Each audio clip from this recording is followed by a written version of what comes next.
multi-million-dollar fortune to a devout faith. This beloved TV personality took a few secrets to the grave, but after 60 years on air, Regis Philbin earned his place in the Heavenly Hall of Fame. On July 24, 2020, TV legend Regis Philbin died at the age of 88. His family shared in a statement, "We are deeply saddened to share that our beloved Regis Philbin passed away last night of natural causes, 1 month shy of his 89th birthday."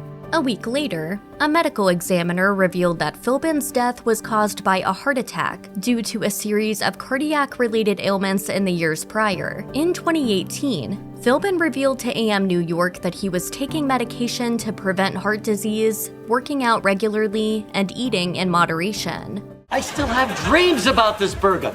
Beautiful, haunting dreams. He said, "If I knew what I know today, I probably wouldn't have eaten as many cheeseburgers and oatmeal raisin cookies and would have considered exercise as a daily part of my routine, not just an obligation that I felt forced to do." Love it or hate it, you can give Philbin a little credit for Donald Trump's victorious run for the White House in 2016. After Philbin died, Trump praised the TV personality as one of the all-time greats, then dropped an interesting nugget, tweeting, "He kept asking me to run for president." Regis doesn't really understand how important he is, and there's something very beautiful about that. Philbin first met Trump while hosting New York's morning show in 1983, a couple of years before it morphed into the more familiar Live. Philbin recalled the first of several Trump appearances on the show, telling Newsday, "I thought it was going to be 3.5 minutes. It ended up being 45 minutes. We just became friends, and we've been seeing each other ever since. I think he's a great guy." I got to know this guy. He became a friend of mine. We went to Yankee Stadium. We went to Florida. It was great. It wasn't long before the two were seen together at charity events, even recording A Christmas Carol in 2005. Philbin seldom made comments about Trump in public, except for one impromptu interview in 2017, shortly after the inauguration. He told TMZ, "So far, he's done quite well. He's getting things done that were never done before. Anyway, who knows? But that's the way it is right now. We'll see. I'll give him a little more time." He's fun to work with every day, isn't he? He's all right. The best! Of all the people Philbin worked with throughout his 6-decade showbiz career, Kathie Lee Gifford topped the list. The tandem began in 1985 when Kathie Lee left her Good Morning America perch to be a replacement on the local morning program. Once the show transitioned to national syndication 3 years later as Live with Regis and Kathie Lee, the two became a must-watch combination, and their chemistry never wavered until Kathie Lee left the show in 2000. She told Tamron Hall in 2022, We were each other's best audience. Yeah. And I just miss him every day. I loved that man dearly. Even after they parted ways professionally, Kathie Lee said they stayed close, with Philbin and his wife Joy traveling to visit her in Tennessee every summer. While she spent 15 years as his co-host, she told Today, It's been 20 years since I left the show. Wow. And we became dear friends through the years since then, just always getting together every chance we could. Kathie Lee told People that Philbin was a huge pillar of support. He even spoke out in defense of her integrity in 1997, in the wake of an affair scandal involving her late husband, Frank Gifford. She said, "I always knew Regis had my back. He always protected me on the air." Here are Regis Philbin and Kelly Ripa. While Philbin enjoyed an effortless on-air chemistry with Kathie Lee for 15 years, the same couldn't be said about her successor, Kelly Ripa, who joined the show in 2001. Looking back, Ripa told People in 2022 that she didn't want to come across as disrespectful, adding, "But also I want people to understand that it was not a duck walk." Ripa also recalled being chastised by Philbin for showing up on her first day with her hair and makeup team, admitting, "I felt horrible. He was probably trying to be funny, but at the same time, it felt like a pile-on."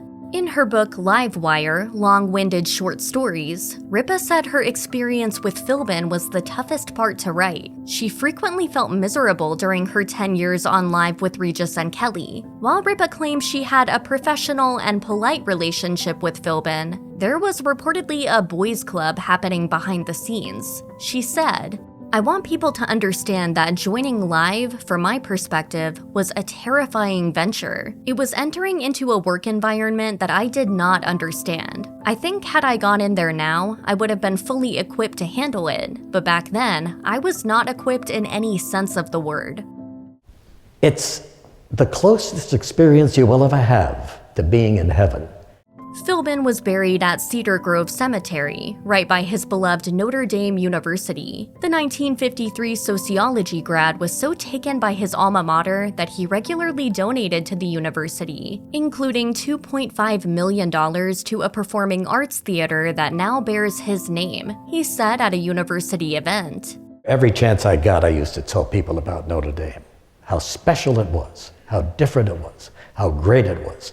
A devoted Notre Dame football fan, Philbin didn't appreciate how the New York Times early Sunday edition hit the presses before his team's games were typically over, basically preventing proper Fighting Irish coverage. After the TV star regularly brought up the situation on his show, the paper got creative. As Times editor Tom Jolly recalled via Twitter, the Times created an evening postscript, sending updated versions of the sports pages to the press room at 6 p.m. in order to get Notre Dame game stories into the papers that went to Connecticut. We called it the Regis edition, and we never heard another word of complaint. Whether he became famous or not, Regis Francis Xavier Philbin probably felt pressure to live up to his full name. He was christened Regis after the high school his father attended, and his middle names honored a 16th century missionary. Still, Philbin seldom made a big deal about his adherence to Catholicism in public, but he once told Fox News in 2014, "I think it's helped me a great deal. I think every person's religion has a factor in their lives."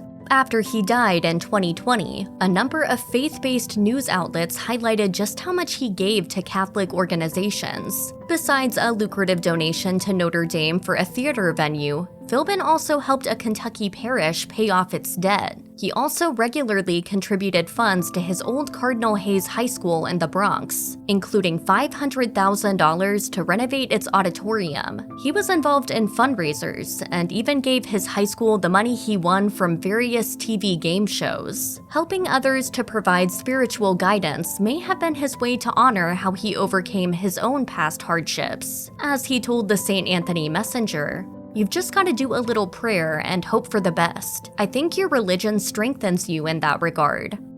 Like many New Yorkers, Philbin isolated under the lockdown in 2020, and according to Kathie Lee Gifford, it was a difficult time for the personable TV host. She claimed he had been feeling down, explaining on The Talk, Regis couldn't perform anymore, and nobody was out and about. He couldn't be Regis for people, you know? Right. And it broke his heart. In July 2020, just a few days after Regis died, Gifford opened up on Today about just how much her longtime co-star struggled during the final months of his life. She said, "So many of his friends had died. His dearest friend had died a week before, of corona actually. He was, ready to go." A few weeks before Philbin's passing, Gifford had lunch with her former co-host and his wife Joy at their Connecticut home. After hearing the news about Philbin's death, she called Joy, who told her that get-together was the last time he ever laughed. Gifford shared, "That will forever be a precious gift the Lord gave me, that I got to laugh again with one of my best friends in all my lifetime."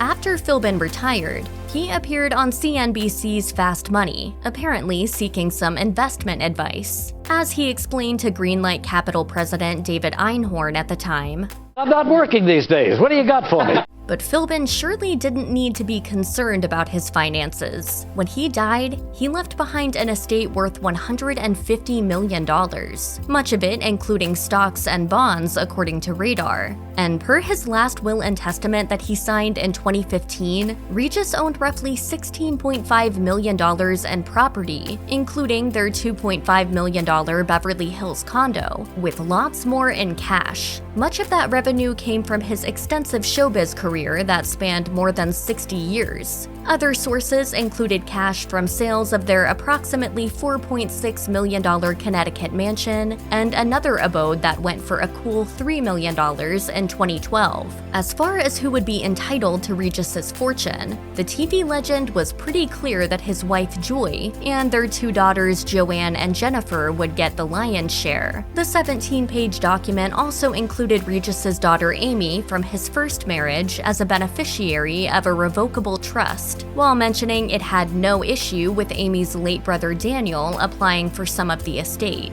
The documents also included a trust listing items not mentioned in the will, and a living trust citing distribution of his estate to family and friends. Thank you very much for these great years together. God bless you all, and I hope I see you again real soon. Thanks, everybody.